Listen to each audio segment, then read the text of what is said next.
Hi, everyone. Welcome to the Superficial Spirit. Nice to see you again. Thanks for tuning in. I hope you're doing well wherever you are. It's been a crazy week here in Toronto. We just got announced that we are going into another lockdown. So, yeah, I mean, I'm not surprised because the cases have been going up a lot. We are at, 1,500 cases today.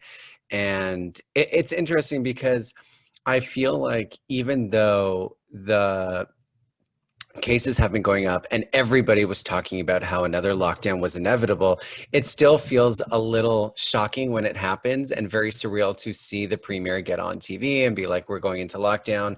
Um, and I was really irritated leading up to the lockdown because I felt like any kind of in-between phase is hard for me. I like to know what's happening, and I feel like the Canadian government has been a little passive when it comes to restrictions, and I understand there is it is not easy for them to prioritize the economy over people's health. And I totally respect that. And I am not jealous about anybody who is a politician right fucking now, because I can't imagine the pressure that they are under.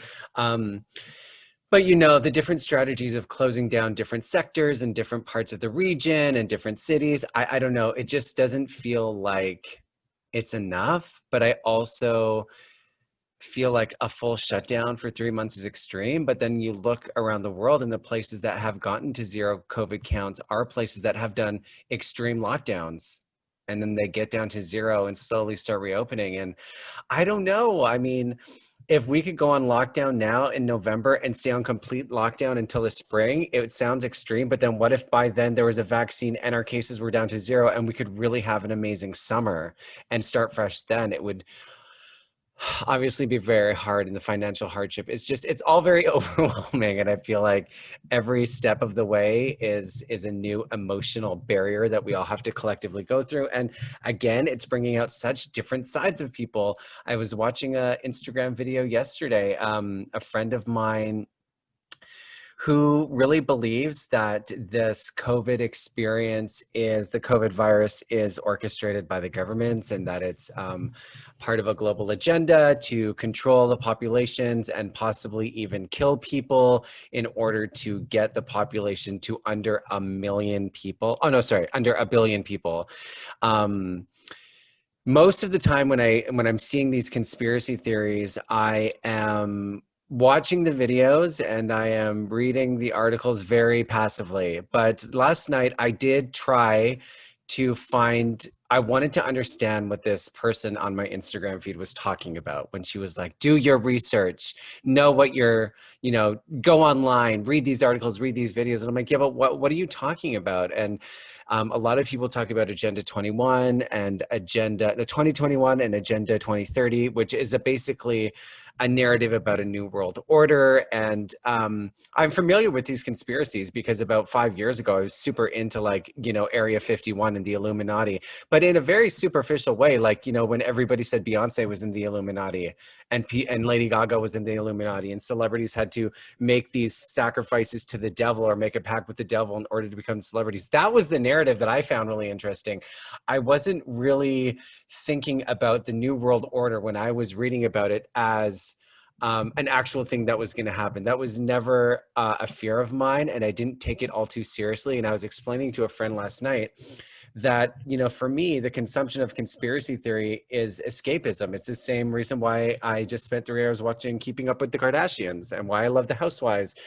I feel like it speaks to the same part of my brain that just wants to kind of disconnect from reality. And it's interesting because, there are, and this is a point that my friend brought up last night, there are real conspiracies that are actually, demand a lot of attention right now that people largely ignore, like systematic racism, like access to healthcare, like voter oppression, like things like that are real. And then we focus on things that aren't based on reality. And I do think that the you know, we are living in a world where facts are becoming obsolete because people do not believe there is no common agreement on what is fact and what isn't anymore. And I think when you are triggered by something and you want somebody on the other side or somebody with an opposing opinion to understand what you're saying or to gain some perspective, it becomes challenging when you are rooted in such different realities.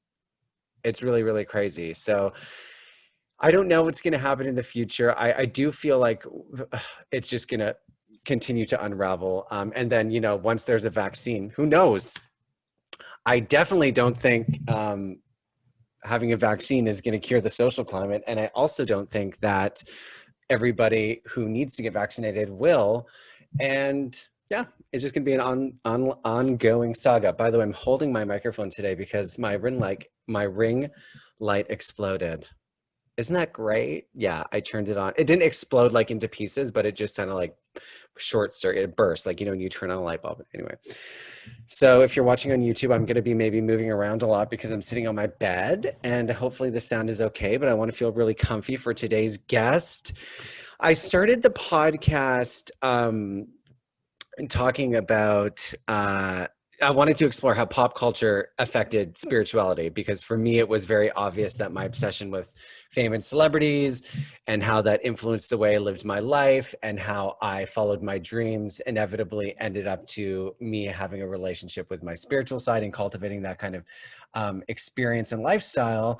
But the podcast is also an exploration on nightlife and the ways that community has affected me and other people's lives. And when I look back on my own journey, I am so lucky to have been able to share time with some really amazing Canadian talent, really smart, creative people that were really woven into the queer nightlife scene that I was lucky enough to be a part of in Vancouver and in Calgary. And the podcast gives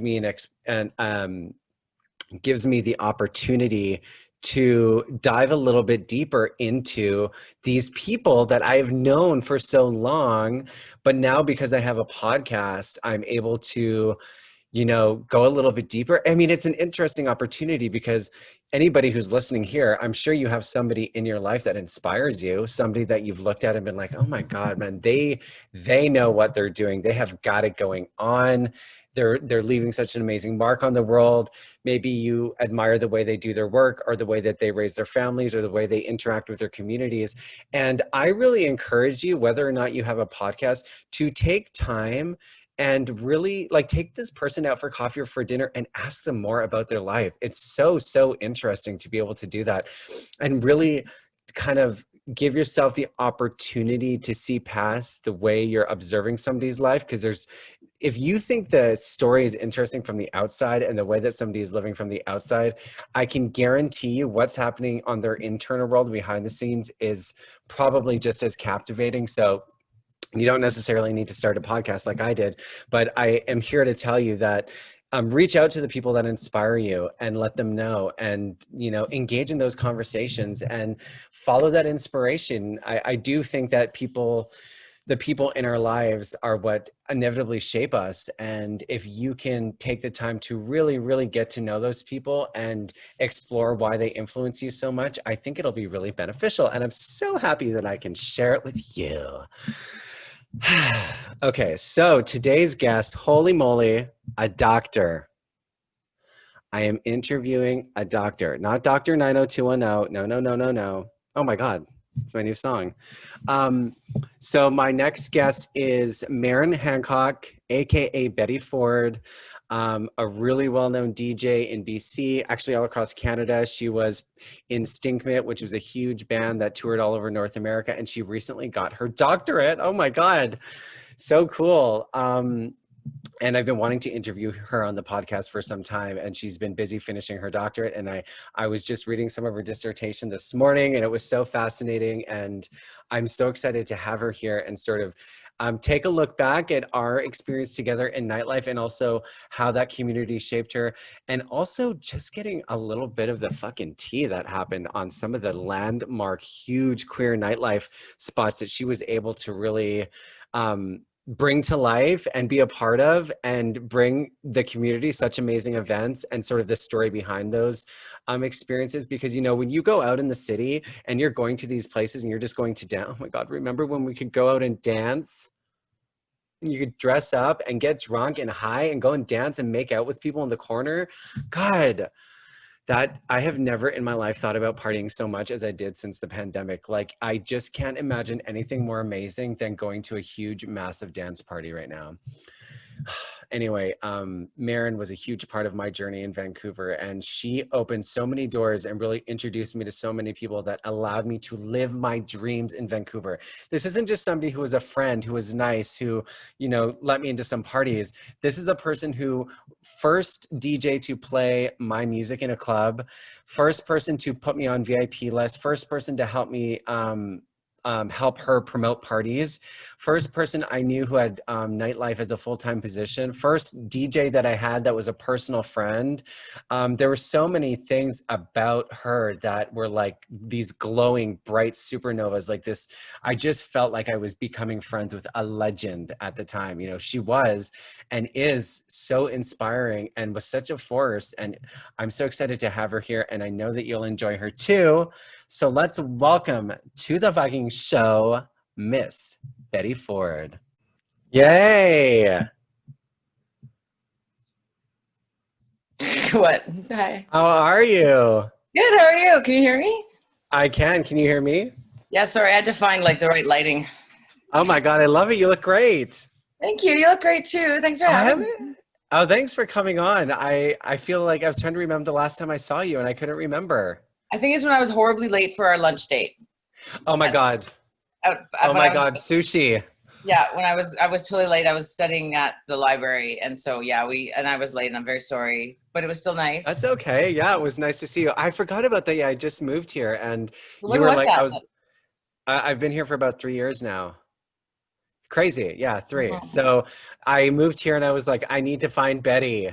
And then Just I at the found library. you. Times Always. have changed. I know, right? Well, sort of, yeah. I mean, yeah, more or less. I do love libraries though. And I'm sad I haven't seen the new Calgary one yet. It's apparently amazing. So every time I go to Calgary, my mom's like, we have to go to the library. We have to go to the library. And all I've done so far is driven past it and we never actually go in, but it does look beautiful. I've heard it's astounding. I miss I love the library in Vancouver, the downtown one, and it's got those Hmm. like Star Trek like walkways, like you walk into your own like Yes. space island of study. It was really sexy. Totally. Totally. Yeah. Libraries are There was, sexy. I fucking love it. I need to spend more times in libraries. They had that club that was attached to the library in Vancouver. What was it called? Library Square? Maybe that was Oh yeah, after I you left. DJ'd there, and Baz and those guys used to do a night there, or they moved a night there from the strip club the strip I club don't that even let you do remember. Girls from Motley Crue is on Seymour. Oh, Orange. No, no, no, no, No, no. not Penthouse, Penthouse. not the Penthouse where I Stink Mitt played. Actually, Michael Yeah. Venus did a dirt. What was that party called? I can't. My memory is like, whoo. When did you arrive in? So you arrived in Toronto 3 years ago. When did you I, arrive in Vancouver from Calgary? okay, so Vancouver from Calgary, I think like 2007 or 6. Like I went to film school first. And Okay. then after I graduated is when I like fucking went into the club scenes and became a terror and met you, which was amazing. But I was reading this morning. First of all, congratulations, doctor. Oh, thank Hello. you. Like, Cheers. what a Thanks. huge, huge, huge accomplishment. Yeah, I mean, it could have happened sooner. Mhm. I feel like it did take a while. So, but no, thank you. Like, it's a bit anticlimactic because it took me so long, and I went through so much trying to do it just because I had so many other things happen to me. And I had the health thing with developing Yeah. severe osteoarthritis and whatnot, which made things really difficult. It was really hard to sit in one spot for a long time, and it's also like hard to walk, and it was just you're always in pain, and so it was a very much. I really had to get that under control, and I also don't know if I would have finished if COVID hadn't happened because of my dialed in DJs. Like I was supposed to have DJed, for example, 3 or 4 times at the Gladstone this year, Yep. Yep. and I was like, maybe I'll see Peter. Because I know Yeah. that you've taken Caleb's job, right? You took over Caleb Yeah, from Caleb. I love the Gladstone, but it shut down. So I'm not there anymore. No, I know. Yeah, but It like, sucks. But yeah, it is. anyways, so I'm saying like I don't know. I would have been DJing 40 weddings this year, Oh my right? And like God. it's a lot too. Like with the Gladstone, I don't bring my own gear, but like if I'm doing, there's a lot of gigs where I do bring my own gear. So like here's one of my speakers. It's 50 pounds. Oh my So there's God. two of those, and then suitcases. I don't know if you can see that. Suitcases full of gear, Yeah. and it's about 300 pounds, and I'm in a five flight walk up. Oh my So it was God. like it It's was too incredibly much. hard on my body, and I think that's one of the things that accelerated my osteoarthritis or whatever. But so I mean, it's grueling, and so then and then you're on site, as you know, you've done events, so you're on site for 10 hours, and you're Yeah. on for 10 Yeah. hours. And Yeah. then when you get home, it's really hard to sleep. Like I find that my body would still be reverberating with the beats. Like my body was still vibrating from Yeah. being I so believe close in that. between both of my speakers. And when you're doing a wedding, like I'm a wedding DJ when you don't want a wedding DJ. So everything's mixed. It's like doing 5 hours at Stacked. Hmm. It's like doing nine to two at the club, and you've got to get Yeah. everybody on the floor the entire time. You know what Yeah. I mean? And so it was mentally exhausting. It was physically exhausting. And so I mean, I have to not thank COVID because it's awful and it's Yeah. terrible and it's affecting everybody awfully and people are dying and all that crap. It's awful.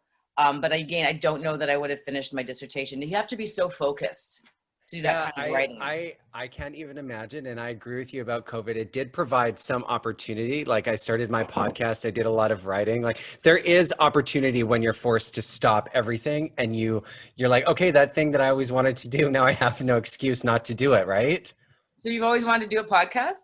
Well, I've always wanted to be creative and share myself, but I actually reached out to you. I don't know if this was before or after I started my podcast, but I was like, I need to go back to school because Right. the rock star fantasy fades away, right? I'm in my early 30s now, and I knew that you were getting close to finishing your doctorate, and I was so inspired by that. And I was like, well, if she can have such an amazing connection to nightlife, an amazing artist, and transition into that community, maybe I can. And you were like, Well, actually, Peter, maybe. I transitioned from academia into rock stardom or DJ. Like I was always a nerd.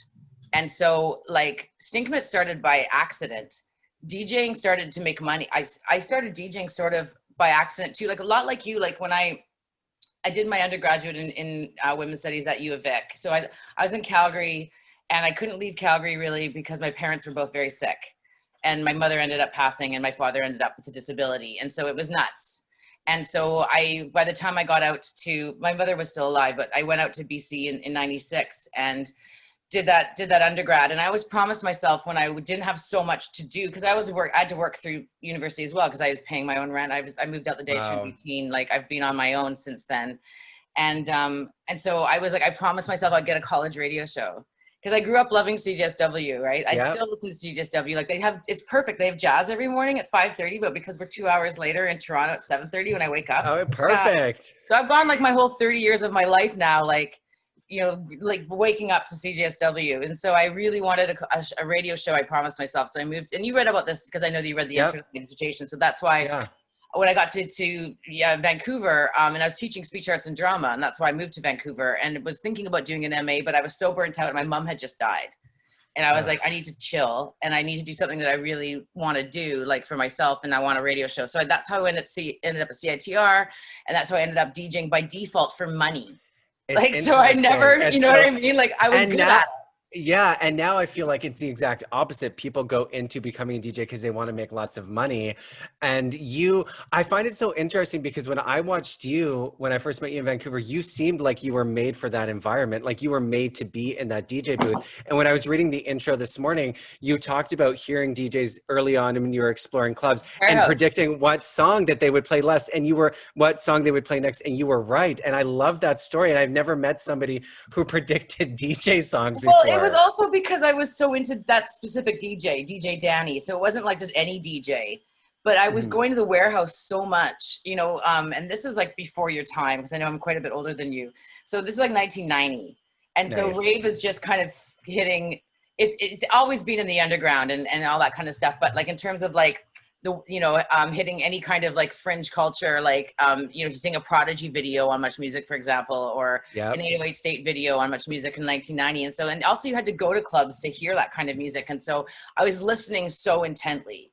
And it was this one DJ, Danny, and I think he's still around Calgary, I hope. And he's amazing. He was the main DJ at the Warehouse. And so I would hear him Wednesdays and Friday. And I would train spot him, which I didn't know what that was at the time. But I'd be hanging out in the booth watching. He was mixing on cassette tapes.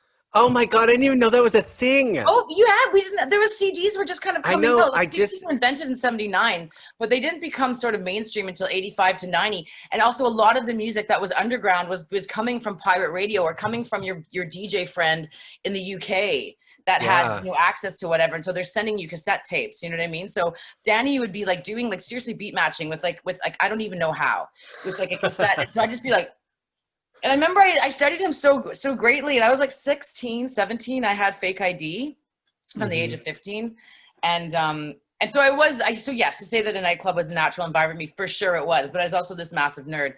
But I remember like watching Danny so intently, and I was like, drunk, and I'm 16 or whatever, and I was like, "You're such a good DJ," and he was like, I thought I was hitting on him because I was so, but I wasn't at all. I knew he was queer. And I was also 16 and just didn't have I wasn't really, I think I had a boyfriend maybe, I'm not sure. But I was like, and he was like, I was like, "You're such a good DJ." And he was like, "And I'm also very old." And then I got like super upset because he thought that I was, I was like, "And you're also really gay and I'm not hitting on you." And then I felt like later on in life, I was like, that wasn't cool. Like as Calgary in the 90s, he's in the club, like, even though the Warehouse is a safe space, it's a queer bar, like, you know what I mean? Like, you never know. Yeah. I was so defensive that he thought I was trying to hit on him when I was really just so into the music. You know what I mean? Yeah. So. It's so cool to hear, because I was called to nightlife. Like I felt like when I got to a club, that was my purpose in the world, to party and to become famous. But for you, it sounds like it was the opposite. You kind of stumbled into it, and then it became a tool for you to explore the ideas and the concepts that you had and want to push your social agenda and enrich it. Yeah.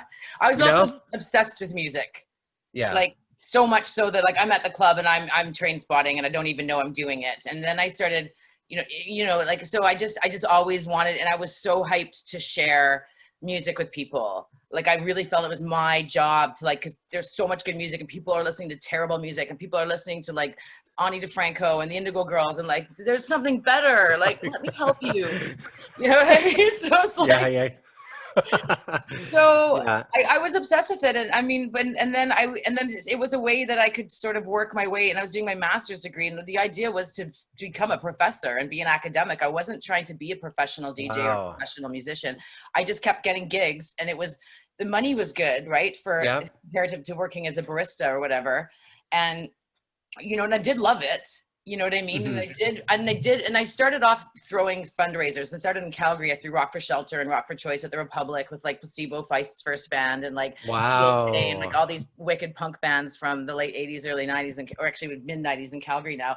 So you're right, I was trying to push an agenda too. I was trying to push a musical agenda and a social agenda, and I did want to make things safer in nightlife for women. I really did. Yeah. And all that kind of stuff. But because Stink Mitt happened as an accident, I was never thought I was doing that. So it was really like, they were, we had 2 songs and they wanted to sign us and put us on tour right away. And I was like, well, I was 26, 27. And I was like, I guess if I'm going to do this, I have to do this now. Because I don't want to do it when I'm 45, which is my age now. Yeah. And now that COVID hits too, I'm like, well, part of me regrets that I spent 5 years touring the world and just like rapping and like lying on a dirty stage and like getting licked or something like that. But like, that might never happen again.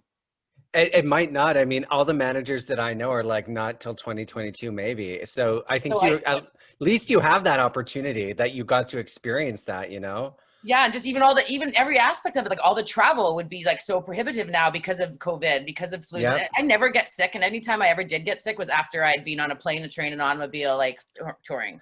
I'd come home from tour and die. I'd come home from tour, my partner at the time would just be like running me a bath and not even talking to me and just like petting me. I'd be like, it's not as glamorous as people think. I know that's what you said when I was reading this morning too. It's like people have this concept of touring that it's like an amazing glamorous rock star lifestyle, but I mean, not until you become Lady Gaga, really. It will break you. Yeah. No, it is. If you don't have, and even then the loneliness, like You probably have started to make these assumptions, but you probably watched the Paris Hilton documentary. Hello, of I know. course. Like the day came out. I was like that about the Go-Go's documentary. But I mean, that loneliness is so true. Like the other thing, I think that touring and that kind of lifestyle prepared me for COVID, because you're alone a lot. Yeah. When you're isolated, Yeah. you can't necessarily go here or there for these different reasons, right? And so like there's all kinds of barriers to that. And sometimes it's safety, sometimes it's language, sometimes it's just you have a show and the promoter needs you to stay right where you are. And you know what I mean? It's just like, Yeah. so It's one thing that I found really interesting this morning was, like, I feel like I've known you as this force in nightlife for so long, and then reading that this morning, I just got a glimpse into what was going on for you internally when I saw you at the clubs and when you were letting me in, because you were the first for like so many things. You were the first one to play my single fucking at the club. You let me in VIP. I mean, the first time I was ever on a VIP list, you gave me flyers to hand out on Granville. I was like, I'm a party promoter. This is so cool. oh, You know? I paid you, or I gave you some drinks. You gave me a lot. You gave me a lot, honey. Okay, Yeah. good. I'm glad I was supporting you. But no. And reading this morning about how you were like your experience in nightlife being a female DJ and what you were purposefully trying to do, I was so blissfully unaware of it. I was just this little white gay boy who's like, I want to be famous. I got to experience that in a small way. And then there's people around me who are really trying to change the fucking world that I didn't even know was happening. Well, that was kind of the whole idea, was that you slip in the, if you want to get somebody like to, accept an uncomfortable truth. And I know as some of these queer coming from Calgary, it's not like you didn't know about oppression or anything like that. Yeah, totally. But definitely people are going to be a lot more inclined to get on board with you if you're making it fun. And if you're making it sexy. You know what I mean? And I know that it did, like, people opened doors for me and people inspired me. And so I really wanted to do that. And so it was like, I loved writing the Lick piece. It wasn't fun to write about celebrities, as you know, like you said it was hard to read, it was hard to write. Yeah. And it was part of it too, was like, that's why I was really careful to like cite those news articles about the violence that started happening on Davie Street after Stacked came up, and like about the violence of the staff member, one of the key staff, managers that worked there, right? About the violence of his past, right? And so that to me was like, no, it wasn't just me being gaslit. Like, you know what I mean? Like these things were happening because you can feel gaslit, you know what I mean? All that kind of stuff. So that part for me was kind of cathartic. And there's also, it's just like Lick, we made such a positive impression. So many of us did become DJs. Like Casey is killing it. Skylar is killing it. Totally. Like, Rhiannon's killing it. You know what I mean? Yeah. Like, it was cool. Like when I look back on it too, and like it was like pretty like ethnically diverse, and it was pretty diverse in terms of gender and in terms of sexuality. Like we were like, I think like, looking back, I can see like how important that was. And at the time, it was just this kind of dirty little club, and like my partner too, who was running all three of them, like Lick, was always like, why do you care so much about Lick? Like it's just a shit box. Like why do you care? My God. I'd be like, you don't understand how important this is. This space is to. Lick was the first bar I had ever been to that was, for queer people. I refer to it as a lesbian bar. I mean, I'd been to detours and stuff, but that was, I felt the presence was for females or like women. It was. As you said here. And that was the first time I'd experienced that, where I went as a gay boy and I was like, oh, I'm not the most important person in the room right now. You're not like the youngest, hottest twink anymore. Totally. And I remember, oh my God, making out with this person that I thought was a twink, but and we were in the corner and they took off their shirt and had boobs. And I was like, oh my God, I just made out with a girl for like, or I don't know if she identified as a girl. She had boobs anyway. So it was a mind fuck for me in those early days of partying to go into these queer spaces in Vancouver that were something new. But I was just going, like I said, to have fun. And I ended up being part of this amazing, magical queer space that no longer exists. Well, and I loved you. You were really talented, and you were the right, you were very much a club kid though. Like you were there, you looked fabulous and you acted fabulous. And, like whatever drama was happening was fun and cool. It wasn't whack and weird. Yeah. You know what I mean? And you were very talented. And thank you. I forget what song it's I don't know what it's called, but it's Buy Me a Drink. Buy Me a Drink was really good. Yeah. And that's why I was like behind you. And that's why I wanted to hook you up with Maxwell. I'm like, you need to make this track. Like you need to get on stage. Like, and it's empowering regardless of how far it went or whatever, you know what I mean? It was still like, and fun. And people, I used to drop that jam. I used to fucking mix that shit in and people did, like in different cities. In different cities, and people knew it. They knew it out here. Sorry. Yeah. No, I cannot talk enough about how pivotal nightlife was for me because, like you said, it doesn't really matter how far something goes. If you are able to experience that fantasy in real life, it makes you feel like anything is possible. And people turn up their nose at nightlife, but it's so pivotal in so many people's personal journeys. Like for me, artistically and, sexually, of course, and just as a human being, spiritually, it opened me up. And I feel like learning more about your journey was like, oh, and there's also the political side that is so important. Well, I mean, Stonewall, Like, exactly. like Yeah. that was a party. You Yeah. know what I mean? And and it was forced to become so politicized. But I mean, like, it's always, and I always feel that like art is ahead of theory, and like art drives revolution, and that music. I mean, growing up for me, like music is how I learned about apartheid, because I Yeah. heard Don't Want to Play Sun City. Like I learned about oppression and like all the ugly stuff in the world that didn't really affect me as a young white middle class girl in Calgary. Yeah. Uh, You're untouched kind of. you know what I mean? Well, I mean, there was definitely the sexism and the constant Yeah. fear of sexual assault, but like, but again, like I didn't understand that like Canada, that South Africa modeled their apartheid system on our reservation system, on our colonial policies. Like I didn't that's know where, that. so I didn't, and so I was 10 and I was like, yeah, like South Africa's bad. Like they've got racism and whatever. And I thought I was like and I remember somebody, I forget who, maybe somebody older or maybe something I read that it was actually modeled on Canada, and that I was actually like actively participating in colonial oppression of Indigenous people. You know what I mean? Like that. And it's, and so that's like, this is all around when I was like 11 or 12. You were And so young. well, I mean, I was thinking about COVID too. Like I was quite isolated because I was really nerdy. I was chubby, and that wasn't Mhm. okay when you're a little white girl. You're not supposed to be And chubby. you're a dancer, you said, and that, And I got basically kind of pushed out of dancing because yeah. of my weight. And that I Ugh. really, that really pissed me off. I mean, but it's like part of me is like, well, so you would have been a dancer and your career would have been over at 25 anyways, because like dancers don't have long careers. Your body would be just as brutalized as it is now. Like, and in a way I went into dance. Like I went into a profession where I got to dance all night while I was mixing and watch other people dance Right. and do it all the time. And I didn't have to audition for it. You know what Yeah. I mean? And I didn't have to starve myself for it. You know what I mean? So in a Yeah. way I ended up as a dancer, and I was a go-go dancer, and that's how I got even more into DJing, just from the Yeah. observations of being a dancer. Like, what do people want to dance to? What do they not want to dance to? What does my body want to do at this point? What does my body want to do at that point? And then knowing what kind of music or tracks or the programming or the mixing or all of it, right, to make that happen. Totally. But Calgary was very like, I just, like it was, I remember like, did you go up in Bowness?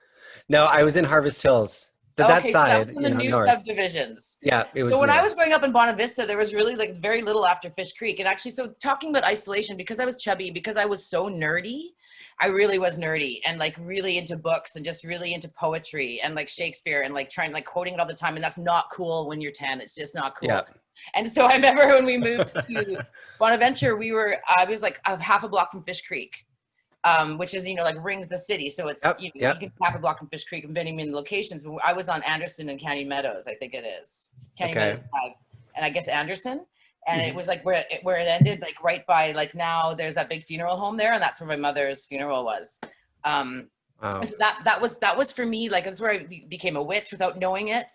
I spent a lot of time down there by myself, like writing poetry and burying it, which is like a witch, it's just a spell thing. But Totally. I didn't know that Totally. at the time, right? Like I didn't have access to that, to Wicca or which whatever you want to call it, paganism or anything then. So I spent a lot of time alone. And then I went to a boarding school. I had to go to boarding school because I was getting kicked out of my school in grade 7 for being mouthy essentially. And I was, went to this boarding school, and then I experienced a deep isolation there because I got ostracized.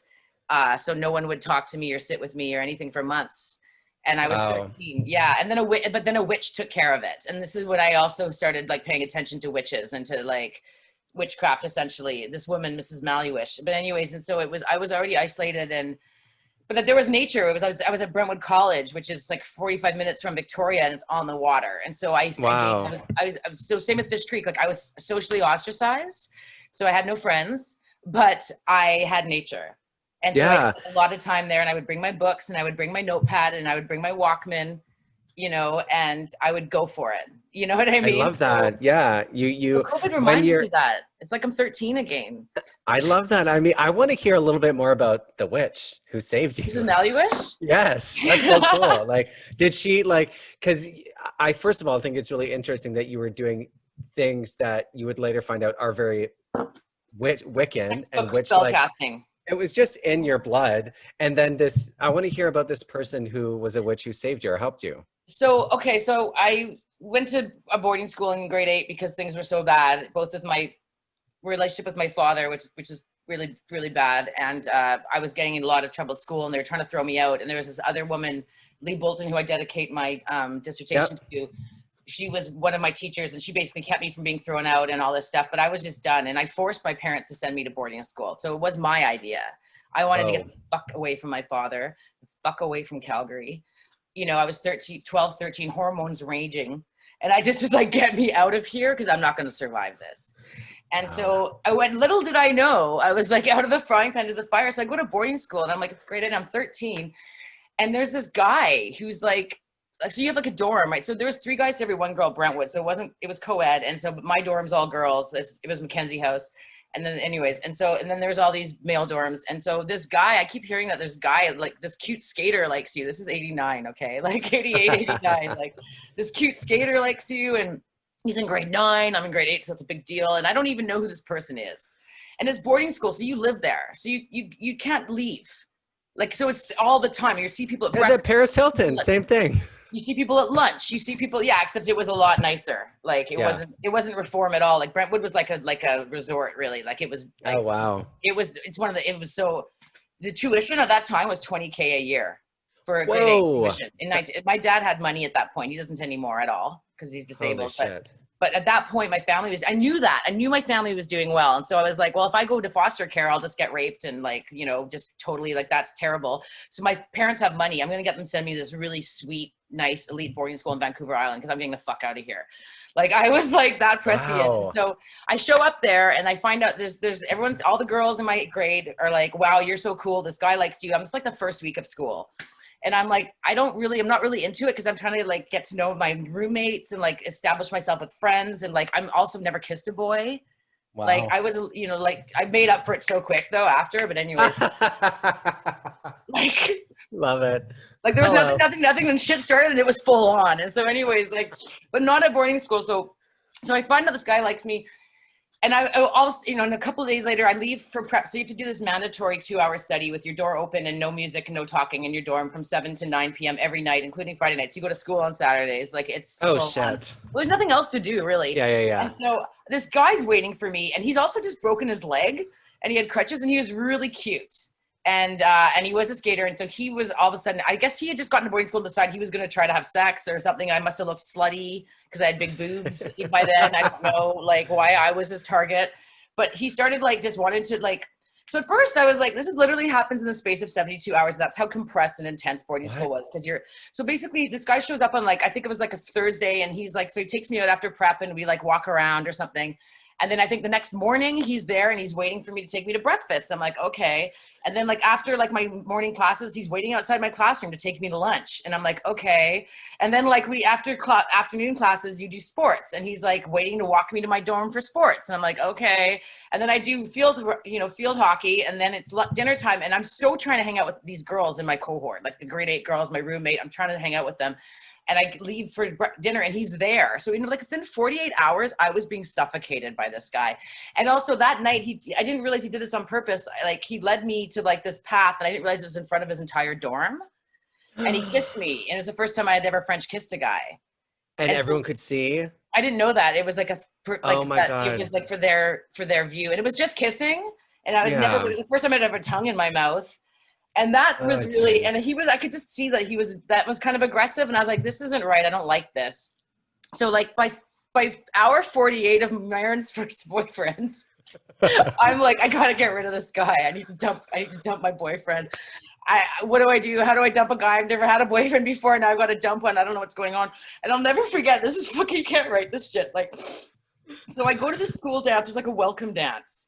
And I remember Chris being like phoning me in my dorm, and that was his name, Chris Etherington, phoning me in my dorm and being like, I'm going to pick you up for the dance. I was like, no, Chris, I'm going with my roommate. I'm going with the grade 8 girls to the dance. I'll see you there. Like, So I show up and by the time I get there, I know I've got to dump Chris. So I'm at this dance to dump Chris Etherington, who's been my boyfriend I've known for 48 hours, and I've been at sporting school for like 72 hours, and I've already my God. shit, dump this motherfucking guy. So I'm like, okay. So I get to the dance and I'm like standing there talking to Chris, and he's like, do you want to dance or something? I'm like, no, Chris, I have to talk to you because I'm just gonna dump him. And all of a sudden over the loudspeakers, like, we want to dedicate this one to the lovebirds, Maren and Chris. And it was like, so it was like dudes played Love Bites from Def Leppard. Oh my God. Which is not, I didn't listen to Def Leppard. Like, this was like, they were just fucking with Chris, right? So I remember hearing that. I'm like, okay, there's your cue. Like, Love Bites, Chris, and you're dumped. Like, out you go, dump this guy. So I go outside with this guy and I'm like, trying to talk to him, but somehow he ends up on top of me, and like he's trying to make out with me, and I'm lying on like a bed, like it's on the ocean, so I'm lying on like a bed of like mini crabs and rocks, and, and he's trying to make out with me. He doesn't know what he's doing, so he's suffocating me. So he's trying to kiss me, but I'm like, I can't breathe. So I'm sitting there like, I can't breathe. I'm like, Chris, I can't go off you anymore. I throw him off me. I'm like, I can't do this anymore. I start to cry, and I'm dumping him, and then he starts to cry. And then it's a shit show. And then I leave the dance. I go like running back to my dorm. I don't even stick for the rest of the dance. I cry all night. Next day, I don't want to go to dinner or anything because I don't want to see him.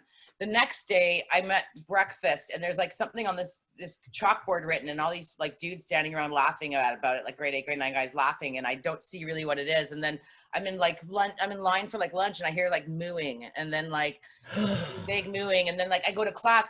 So for the next 2 or 3 weeks of my life, Chris Etherington rallied all the grade 9 boys to have a movement called Ban the Bovine, Maren. And they made shirts that said Maren, like with a cow on it, and Ban the Bovine on the back. They wrote it all over all of the blackboards.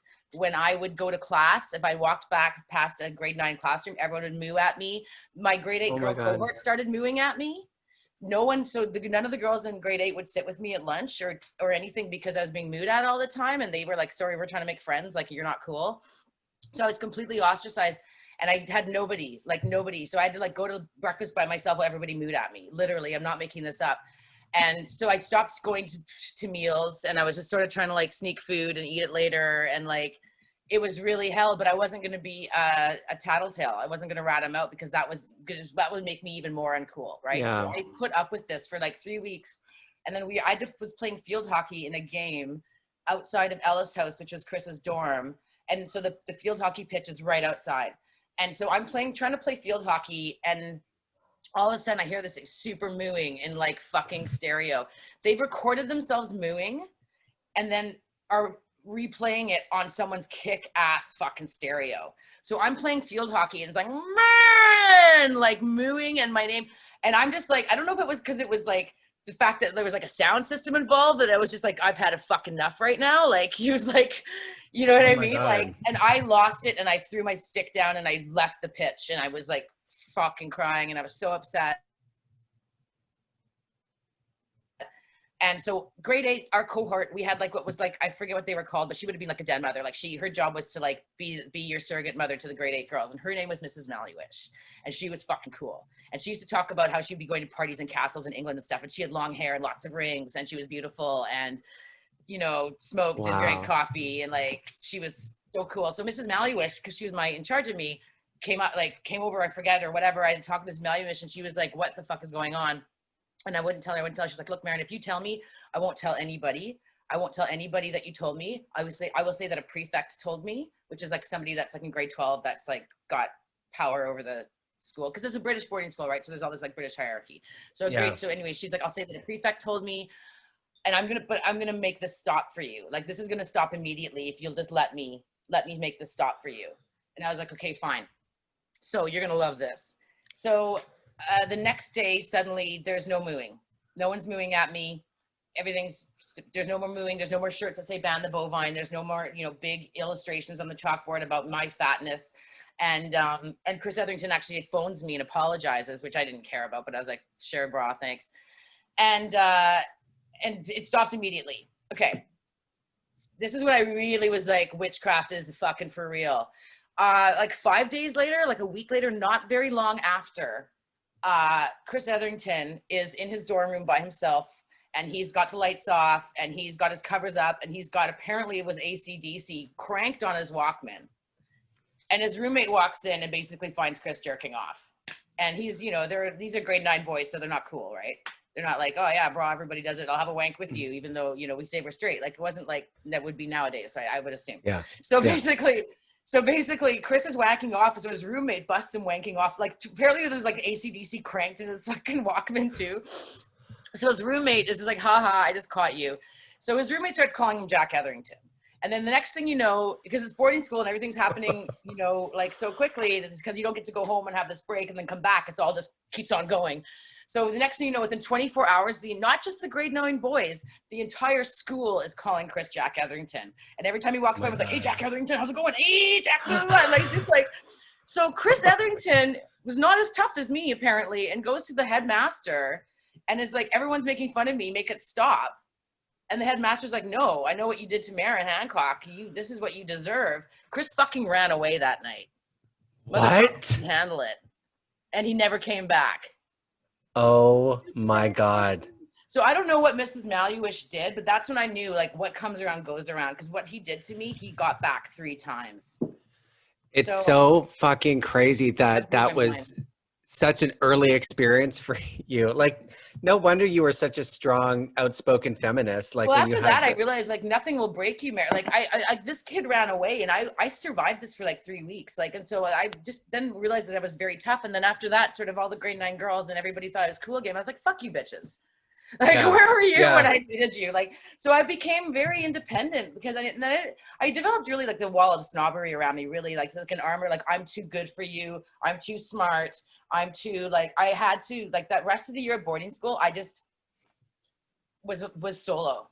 Yeah. So this is what I'm saying, like, and COVID reminds me of being 13 again. Just like, you just. Well, I mean, it makes you resilient. Like, if a lot of people go crazy when they're by themselves, but if you're able to have that moment first, then it's not as scary. And what you're saying with that Chris guy, it reminds me of something you wrote when I was reading this morning about how you would see the white frat boys come into a bar and you would instantly feel like uncomfortable. And I remember feeling that too back then in the clubs, but I would never identify that as them being the problem because, like you said, growing up in Calgary, I was around white jocks all the time. I was so used to being uncomfortable that I didn't make the association. I knew I wasn't comfortable, but like that white bro culture that we're now so open about bringing down was such a fucking, it makes the presence alone of them coming into the club. When I read that this morning in your dissertation, I was like, well, I also remember just the insult of being told that, you know, if 2 black guys, like, literally in business suits walk into the kits, I'm not supposed to play any hip hop because there's a gang in the bar. Yeah. And then a whole frat walks in, or a whole football team, like men that are literally you know, like documented as being responsible for mass acts of violence, you know, usually against people that they consider other, right? Mm-hmm. Or a Hell's Angels gang, like in full colors, you know, and it's crazy. And that's also when I learned about music and crowd control. So when, you know, when those frat boys would come in, they would literally request girls from the Beastie Boys, and I'd be like playing Hey Ladies, you know, because like, yeah, you know, exactly. Like, no, we're gonna disco dance, and then we're gonna follow that with Delight, and then we're gonna follow that with Whitney Houston, and I'm not giving you what you want. And then, so that's why Stacked was also hard too, when all the straight people started coming to Stacked, and they just wanted to hear LMFAO, and I wanted to play Yaz, you know, it was just like. That party, that Tuesday night, I remember telling my friend Jared, remember Jared and Leah, my roommates? Yeah, I loved Leah. I remember, I love her was gonna ask you about Leah, because I just loved her so much. She's in Ottawa right now. Okay. Yeah. Yeah. I remember. Anyways. I remember going to Tuesday night at Celebrities and thinking, this is the coolest party I've ever been to, because you had all the gay boys and you had, oh, hello? Hi, sorry. Okay, my screen went blank, but I don't know why. But if you can still hear me, that's okay. Can you see me? I didn't have any glitches on my end. Okay, cool. I remember there being like gay boys there, but then like right on the dance floor, there were straight people too. And I felt like it was the first time I described a party as being mixed. Right. Well, a lot of that too, the inspiration that came from the Warehouse. The Warehouse was such a huge influence on me in Calgary. And I remember being like, they would make these pins that said straight, not narrow. And so the Warehouse was really good at educating straight people about being queer allies before they really had a language for that. Like, again, this is like 1991, right? And like the warehouse was the first time I experienced that. The first time I saw like flamboyant gay waiters or just flamboyant gays or men making out or whatever. And I loved that, being that, because even though I was attracted to dudes mostly, like I knew the dudes that were going to the warehouse weren't going to be the frat boy jock types, because they're not going to tolerate men kissing or whatever. So that was really, so I always wanted to recreate that environment and that's what Stacked was for me too. So it was very upsetting when it started getting so straight, and so to the point where we had violence on Davie Street. Yeah, that's crazy. Like, and also just what happened with celebrities too. Like, I mean, I found out, I forget how, I found out recently that before COVID, my gay husband was the booking manager there. So it's like he got fired for sexually harassing me, and now he's running the motherfucking joint. I had no idea. Like, I remember you being upset about Stacked and seeing obviously that they had taken a night from you, but I didn't realize the extent that what was happening behind the scenes, that they were only paying you $200, that my gay husband was sexually assaulting you in the DJ booth, that they were essentially like slowly taking over the promotional material and booking, and also telling you what to play. I mean, that must have been so hard to see a club, 800 people on a fucking Tuesday, killing, like making way more money than they did on the weekends. I hate to think of how much money I made those motherfuckers. I know, it's crazy, but it was really hard for me to read that kind of huge success that you obviously created being taken from you and Michael Venus, who I love, I'm trying to get on the show, who they just stole it from you. And I remember being a gay kid on Davie Street and talking about how Celebrities was turning straight, and it was really fucking annoying because the Odyssey was also closing at that time and we were running out of bars and nobody seemed to care. Like in the community we did. And I remember when you moved to Granville and we used to go to the Republic to see you every Tuesday. I think I did a show there even. But Thank you know, of course, I mean, I love to support you. You are an amazing DJ and you were such good energy and you really did bring that inclusion vibe. And I hate that that happened to you. And I'm glad that I read it because I learned something about that time. That point on Davie Street for celebrities specifically was not a good time for them. No, you know, so it was nice. So it was really, I mean, and that's another reason, I mean, COVID's been so hard, but like watching our spaces like the Beaver close. Yeah. You know, even the Hi-Fi in Calgary, which wasn't necessarily a queer bar, but it was such a special place too. Like, you know, this outgrowth of the Night Gallery and like Pete and Mike being so. Oh my God, the Night Gallery used to have 1 cent drinks. I know. Like when I first turned 18, it was 1 cent drinks. Calgary people like don't understand how out of control drinking culture was in Calgary. Like, oh my God. The warehouse used to do 350 paralyzers, triple, not 350 paralyzers, 350 triple paralyzers in a pint, like in a big like beer, like whatever, like 350 and oh my God, and like also I love the Night Gallery because they did Derylizers, which is a paralyzer with dark rum. Oh my God, no, I never had that. And the only place I've ever been able to have one in Toronto was the Piston. Like, and I on my birthday, Ryan took me there, my co-producer, Dyslexia, took me there, like, anyways. I mean, Calgary had a really, the other thing I think about was Calgary was so redneck that I feel that everybody that was underground or queer or just not a homophobe and wanted to be an ally, we all stuck together. So I feel like you had like the bangers hanging out with the skaters, hanging out with the hip hop kids. And it was all a reaction to the country music and the sports, you know, and the jock mentality, right? And so that's why the Night Gallery was so effing cool. What do you think it is about nightlife that creates such amazing opportunities for people to discover who they are? Well, I mean, that's a really good question. And I think so many things just, I mean, and it's, of course it's changed now because we have the internet, right? And that's impacted everything crazily. So for, you know, for me being young, I mean, for me at the time, it was a place that it was dark.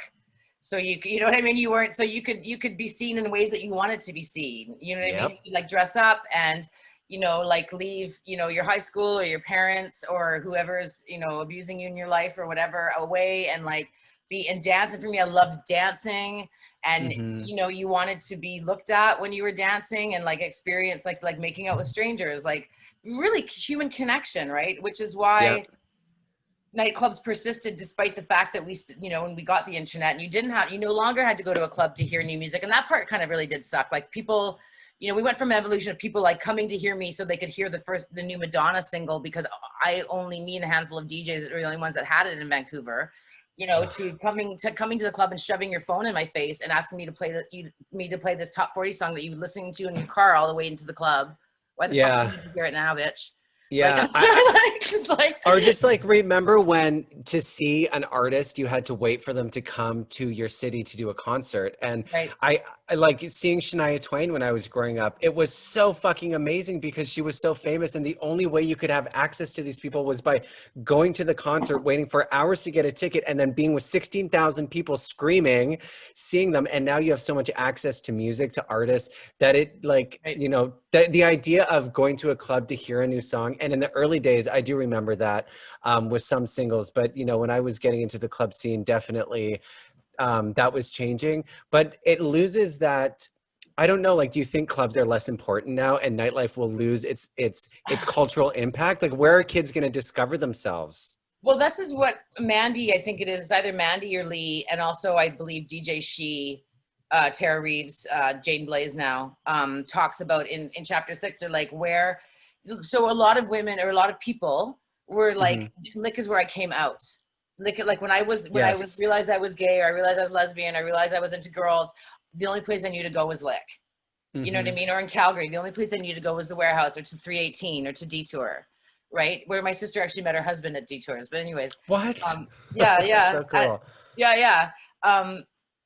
So I mean, so I don't know, like, and so I know you, I mean, definitely, like, it did continue, like spaces like, again, like spaces like the Beaver, which was like this small space where they were still doing nights and they were still doing like House of Filth stuff, and like just like it was still politicized and it was still fresh and there were still new things that you had to leave your house to experience, right? Yeah. I don't think that, so I think in case of the Beaver, we're going to need those spaces, and that, you know, if slash when we get to congregate again, those spaces will come back. I don't think we need these big bloated overgrown huge super clubs like Celebrities, which No, is not, let's no. face it, not gay, or Rebel, Yeah. you know, where I played, you know, or even something like the Mod Club. I mean, that's, you know, that was a good place for mid-sized bands or whatever. But I think we'll definitely see, this is one of my current research is on right now, is Okay. basically what is, you know, we know how COVID's impacted DJ culture. We know how COVID has impacted underground and queer nightlife.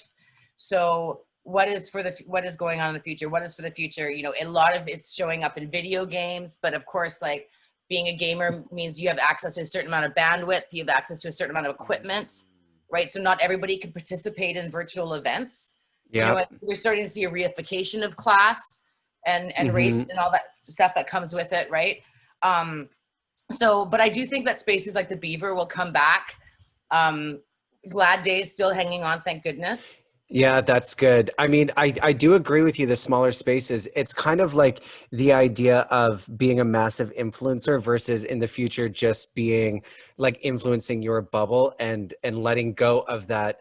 You know, the idea of even a superstar is changing because fame is so accessible now. I mean, you have kids on TikTok who become quote unquote famous for making a 15-second video, but before the whole allure of being a superstar was like, it was hard.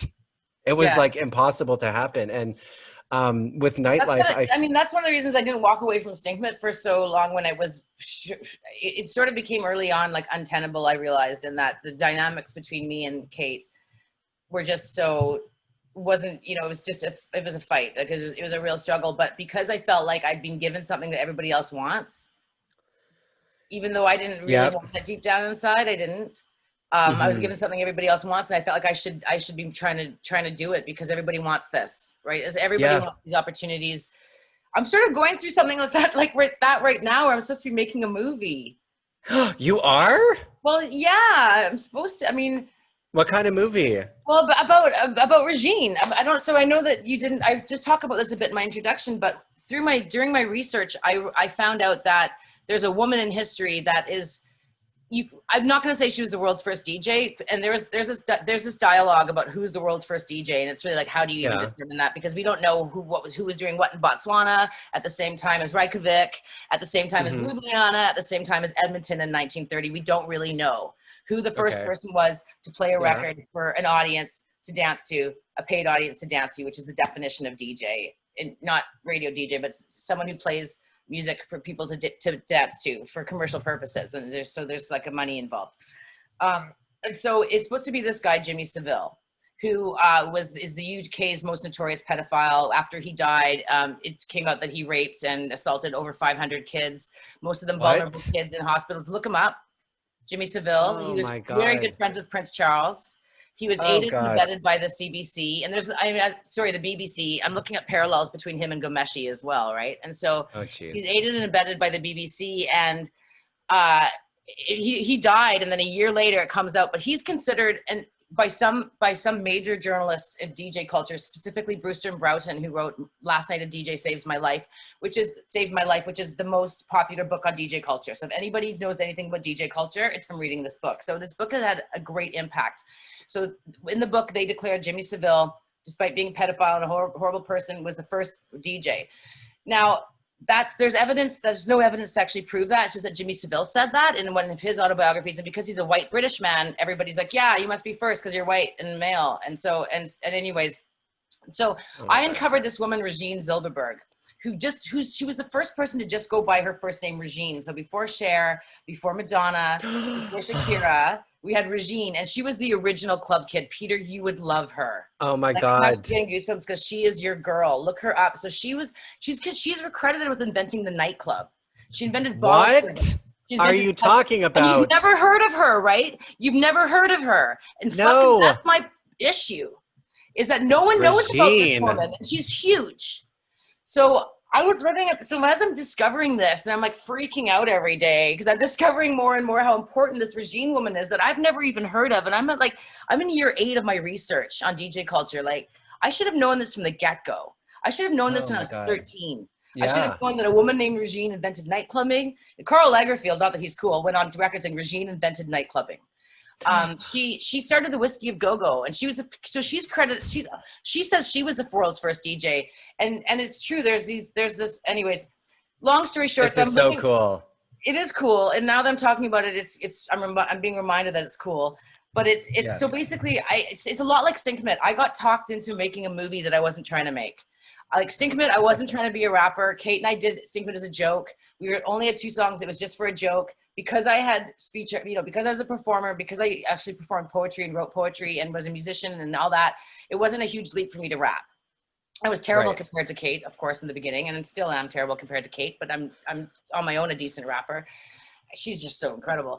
And so basically I had this awesome roommate who's a close friend of mine, Kelly Ballon, who also went to VFS, but he's older, total sweetheart. He was my roommate at the time, and he's a movie producer. He's with Karma Film, and they just did a really amazing film on Gabriel Dumont, Louis Riel's, I think, uncle or great grand. Sorry. Anyways, called The Shadow of Dumont. It's amazing. So Kelly's like, this Regine story is really compelling. Like, I kind of want to do something on it. And I was like, oh, I'm not, I don't know movies and all this stuff.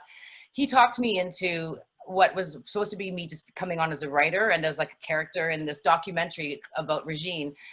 And because he's a Superman, went and got funding, like a lot, like a substantial amount of funding just to do a demo, like not for the whole thing, like more funding than I was like, this is the opposite of the record industry. The record industry, you pay $50K to make a demo. Yeah. They don't give you $50K to make a demo.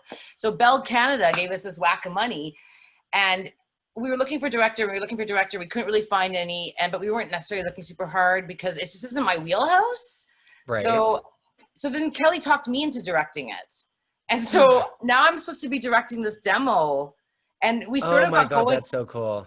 I'm glad you think so. Like, I just can't believe that they're in all my obsession about club kids and nightlife and celebrities that come from that world. I have never once thought about who invented clubbing and who was the first club kid and who was the first DJ.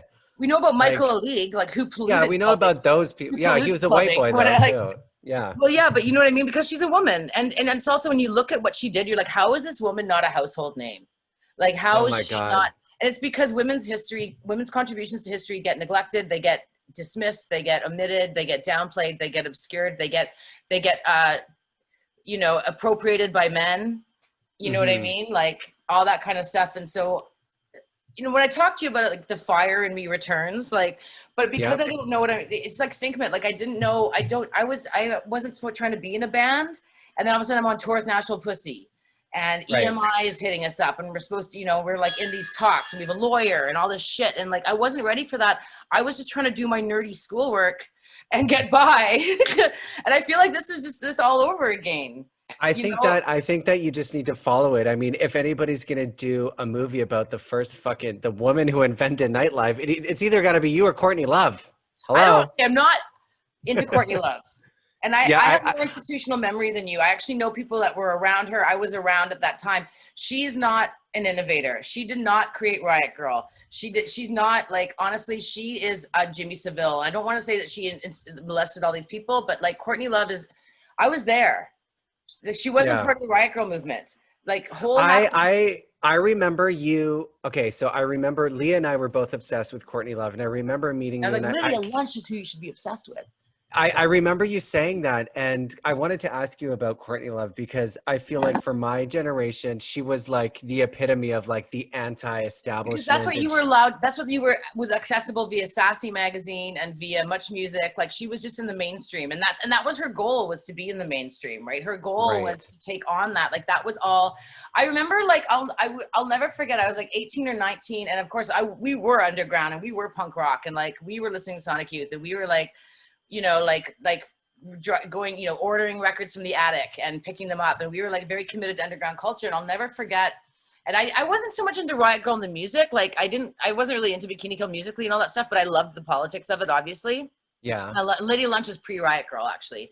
And she's still making incredible art. And I was into Lydia and all that stuff. And I remember going over to a girlfriend's house and they had TV and I didn't have TV, and Much Music was on. And I saw this video of this chick who was wearing like strategically ripped jeans and a plaid shirt around her waist and saying like, "When you fuck her," and it was Alanis Morissette. I was like, "Oh, bitch, please, you fucking try hard. You are appropriating. Oh, girl, you're 2 years too late." And I was like, "Here we go. Here's the mainstream appropriating Riot Grrrl. Here we are. What is this fresh hell?" Oh my God. And I know that Alanis Morissette's also considered people of your generation this hero and stuff, but to me, I knew that they were products of capitalism. That they weren't. Oh my God. Oh my God. She wasn't PJ Harvey. You know what I mean? So what do you think about these people then? So it's like, well, what do you think then of these people who are like, oh my sorry. God. What do you think then is the value of these pop stars who are the capitalistic, I guess, regurgitation of something authentic that's happening behind, like, away from the cameras? I would say you're right. You know what? There is, because for little girls that don't know what quote unquote any better, and I don't want to put it up as a hierarchy, they are empowering. Right, like Courtney Love was. If you compare Courtney Love to Britney Spears, which was also really popular then, it's like, who is giving up? But fair enough. Oh, you do? Okay, I want to ask you about her next. But what do you think about, so do you think there is still value? It's good. Like, another thing, like, someone I really respect, Dr. Bowman, who is like invented popular music studies and wrote this whole, just one of his recent works that he was nominated for a Grammy for was the liner notes for Jackie Shane's reissue. Jackie Shane was a transgendered woman of color singer that was based in Toronto. So Dr. Bowman, because I was like, Spice Girls, they just were watering down Riot Grrrl, and girl power isn't the same as let's overthrow the patriarchy and all this stuff. But Dr. Bowman was explaining to me that for his daughter, his 18-year-old daughter, the Spice Girls were hella empowering. Oh my God, yes. So it's not about this purity of theory, right? Like, oh, you know what I mean? So I didn't know. So Courtney Love, personally, not for me. But I appreciate the impact that she had on girls that did see her as punk rock, that did see her as not caring, as fighting patriarchy, as bucking beauty norms. She was good at that, Then of course she did get plastic surgery, but fair enough. Like, but also, I understand that too, because when you're on camera all the time and you see yourself all the time, like, and people say shit about you, it can be like, there's definitely that pressure. But yeah. I just mellowed in my old age. Like again, when I was 18, if I heard AC/DC, like, gross. But now I'm like, fucking yeah, man, she was a fast machine. Like, I'm totally into it. Like, I'm completely mellowed. I'm just gonna get some water. I'll be right back. Okay. Okay, no problem. And we can talk about Britney if you want. Yes, I do.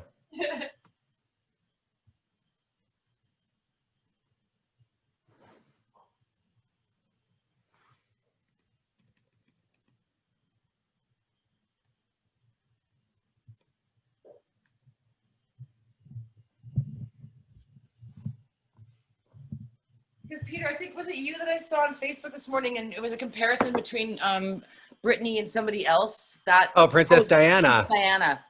Yeah. Yeah, So I'm watching The Crown, and I remember when Princess Diana died. I was very young, but what I'm I have a good memory. remembering now, I all can of attest to the that. YouTube videos I've watched about Diana and how she felt trapped by the family and about fame, and she was kind of rebellious in that she didn't do what the royal family wanted her to do. And then you read about Free Britney now, how Britney is like trapped by this conservatorship. She can't leave her house. She can't do anything.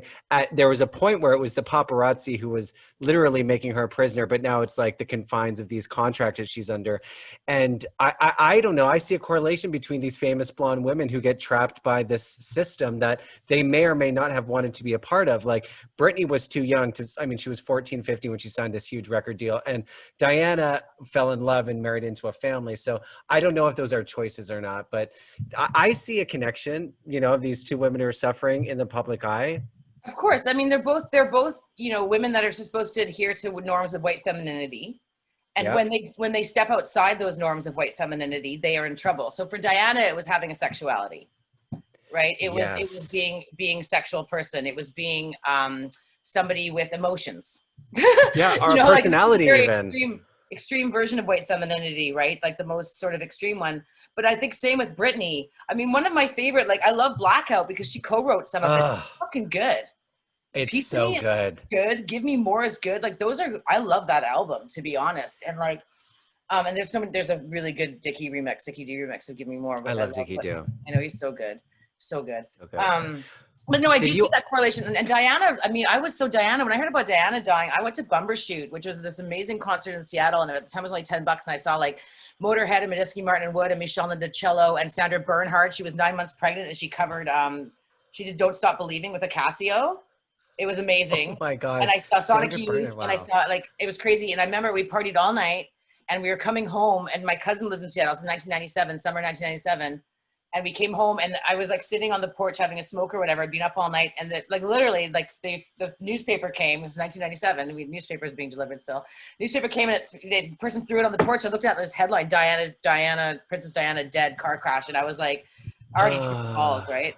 So I was like, holy shit. And so I do remember where exactly I was, not because I was a huge Princess Diana fan. I'm not a non-fan. I just wasn't into the royal family. Why, I was into Sonic Youth and Lady Lynch, and hip hop, right? But I remember being like, oh fuck, like, yeah.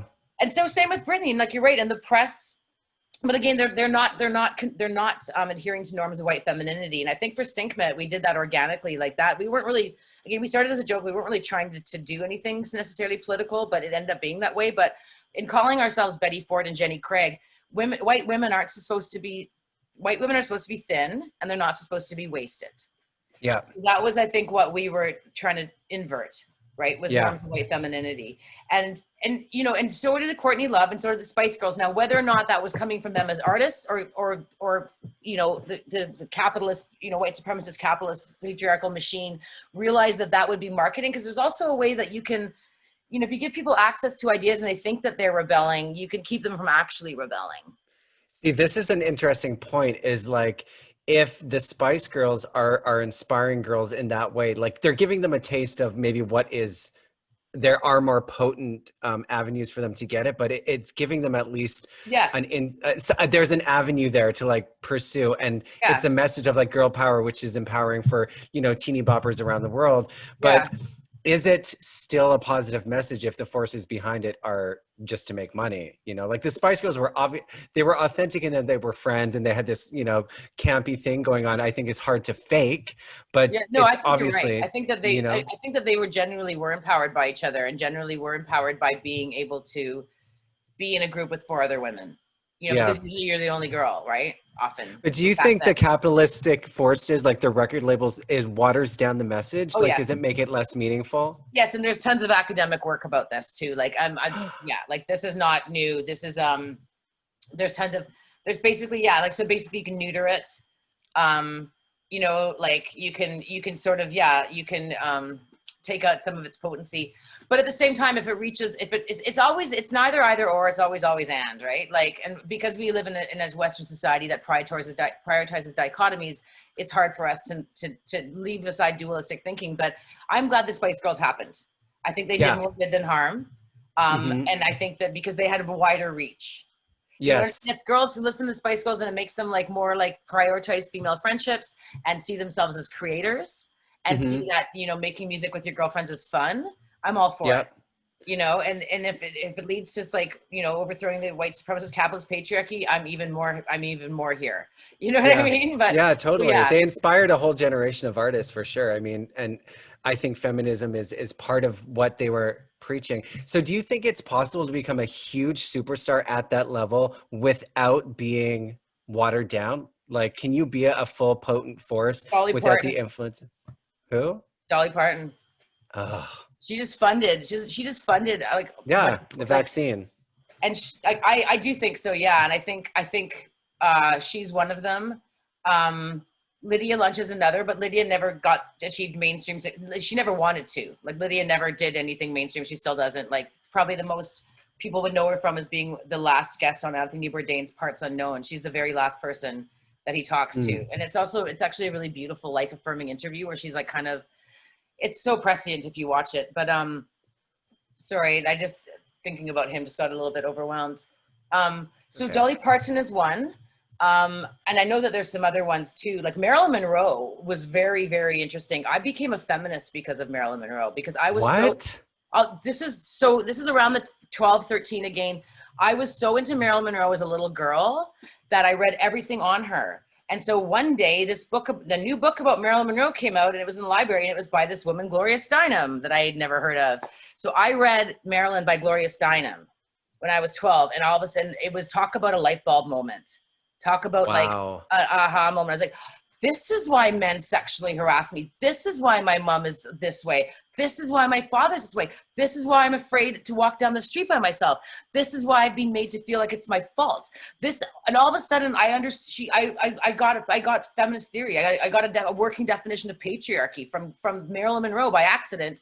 So I radicalized me. I went from like just being, and Marilyn Monroe was very interesting. She very much tried to use her power. Like she was a really good example of an anti-racist activist. She was friends with Ella Fitzgerald, and Ella Fitzgerald couldn't get booked at certain clubs in Hollywood because she was Black. And Marilyn Monroe grew up as an orphan and I think understood what it was like to be so oppressed, right, or whatever, even though she was Hmm. white and stuff. But she grew up and she had a horrible upbringing as a little girl, right? Like in and out. Her mom was in and out of the psych ward. Marilyn was in and out of foster care and orphanages. She was married off at 16 just so she wouldn't have to go to another orphanage. And so I think, so Marilyn Monroe said to this club owner, I think it was some huge club, I forget, in Hollywood, that wouldn't book Ella Fitzgerald. She's like, if you book Ella Fitzgerald, I will take a front row center seat every night for every performance she does, and the press will go wild, and Oh you'll my clean up. God. And Wow. so the guy went for it. So Marilyn did it, and it worked. And then Ella Fitzgerald is quoted as saying, after she did that, I never had to play another shitty nightclub again. She never had to play another small club I again. just got goosebumps. That's And such a cool it's not like white story. people are saviors or anything like that, but I'm thinking this is a woman who was strategically using her privilege and using what she had done and her public recognition in a way that's going to benefit all of humanity.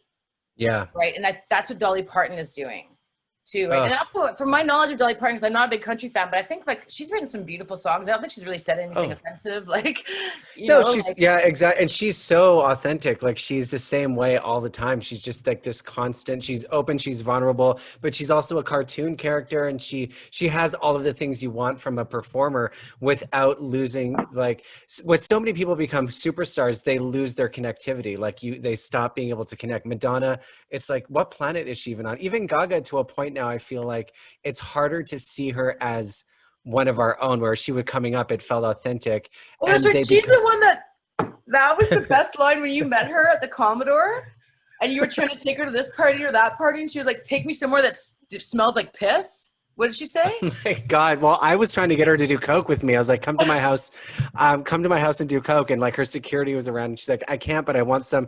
I know she asked for pot, and she was drinking whiskey out of a teacup. I don't remember the piss story, but she No, she was said to you, very take drunk. me somewhere that smells like urine. And you took her to Odyssey's. Odyssey. She was basically like, take me to a shitty fucking gay dive bar. Yeah. Take me She some. was. I remember that clearly from you. I mean, maybe I don't think I made that up. But No, she take me somewhere I that smells don't. like urine. I do remember her at the Odyssey. I don't remember the piss thing. I remember like begging her to do coke with me, and she was like, no. So not, annoying. that's a Like, commitment, buddy. Like, that's a commitment. I know. Like, and why is that the first thing that I wanted to ask her? Like, I'm sitting with Lady Gaga in a Some club. people would have been very grateful. Yeah, there you go. I'm pretty sure that might have been the first thing James Murphy asked me about when I got to play with him at Celebrities. Really? I don't know that. You know what? Strike that. I don't want to say that. I'm not saying that on the record. Taking it out. Taking it out. Moving on. If you're, Okay. One yeah. thing I also wanted to ask you about was just to wrap things up. This is not the last question, but I wanted to ask because I saw the word a few times is like hedonism in nightlife and how that lifestyle affects being an activist or being an artist or just being inspired. Like, do you think there's a direct link or do you think they're separate? There's a completely a direct link. I mean, if you look at jazz, the history of jazz, and you look at what was happening with the civil rights movements in the 50s and 60s, and that's when we get bebop, right? Which is a very expressive, kind of radical at the time sound. Oh no, I think it's completely linked. Like I think it's like, sorry, what was the question again? Just like the relationship between hedonism and I Absolutely. guess, yeah, social activism and being an artist and pushing society forward. Like, do you have to go to that extreme in order to push yourself and then push other people, you know? I don't know if you have to go to that extreme. Because nightlife and hedonism go hand in hand, and so many things are birds in nightlife. And so I'm wondering, like, I always thought that, you know, I don't think that being tragic is cool anymore, but there was a connection between the people I looked up to and their hard partying lifestyles and their are also being brilliant. And that's something I've always tried to reconcile in my mind is like, you know, you don't necessarily have to be a hard partier in order to be brilliant, but a lot of people are, you know, like. Look at it, I mean, I think you can say, instead of saying hard partying in terms of like, if you want to, you know, if you want to expand your definition or reorient your definition of hedonism, I think if it's going to extremes, if that's what you mean, can be, and I think you can do that without drugs and alcohol. Yeah. You can do other ways, like even things like, honestly, like even things like when I was young, like staying up all night, even if you don't do any drugs or alcohol, but you're up all night, that lack of sleep, there's a kind of high associated with that.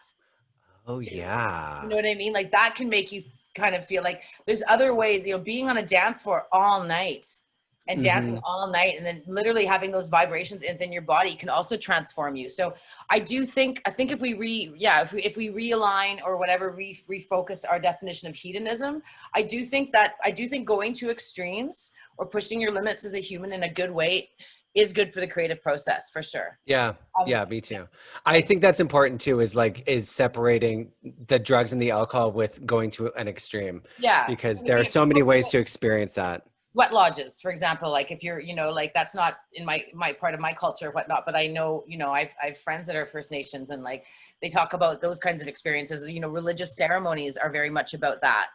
You know what I mean? Like, and you look at Christians speaking in tongues, like what is that if not everyone's just fucking high off their motherfucking ass? Like, totally high on the Holy Spirit, honey. You know, like, okay, the last question I want to ask you is, if there's somebody listening and maybe they're starting to get curious about, you know, being a feminist and being more active and trying to find ways to use themselves as a vehicle for change, where would you tell them to begin? Because, you know, if you go back to your early years, there was a lot of chaos and a lot of like trauma that started your journey. But do you think if you could avoid that, what would an ideal, I don't know, how do you tell people to pursue the instincts they have to be part of forward social momentum? I mean, I think definitely being a mentor is hugely important. Like if I hadn't had Ms. Bolton and then Ms. Maluish advocate for me when I was being systemically oppressed as a young girl, I don't know what would have happened. So I think definitely, like, you know, you want to, if you're opening doors, like don't just open them for yourself, you know, like you know what I mean? Like you open and you walk through and you keep it open. And it was like, again, like when I met you and I was like, you'd be in the lineup for Stacked and I would grab you and I'd grab Leah and Jared coming in with me because I need you. Like I need my allies here. You know what I mean? Yeah. So you recognize your own, right? And or people that you want to bring onto your team and you want to mentor them and so you want to be open to them and you want to be encouraging of them. And that's what you're doing with your podcast. I'm trying. I'm finding it so inspiring. Like, I love that I was just able to talk to you for an hour and a bit about this because I've known you for so long, but it's so rare we give time to these types of conversations where we can just like ask questions. Like, Well, you're inspiring me. we did this, you know, my apartment or your apartment at 5 a.m. in the morning. Oh, honey, I know. Don't remember what we was talking about. We have done it before, Like, just not we've under had these intense conditions. conversations, but this, Yeah. okay, the circumstances are different. This is Saturday afternoon, and I haven't even smoked pot today. There you go. I Exactly. drank a lot of coffee, but yeah, no. Thank you so much for coming on, Maren, and I'm so proud of you. I think it's such an amazing thing that you're a fucking doctor now. Thank you. I know it was a long time coming, and I'm trying to enjoy it. I'm trying to let myself enjoy it. I think I'm a bit hard on myself sometimes, but Enjoy it and go make a fucking movie. Okay, I will. Okay. Awesome. Okay, I'll talk to you soon. I love you very much. Thanks Bye. again. Love you too, Maren. Bye. My sweetheart.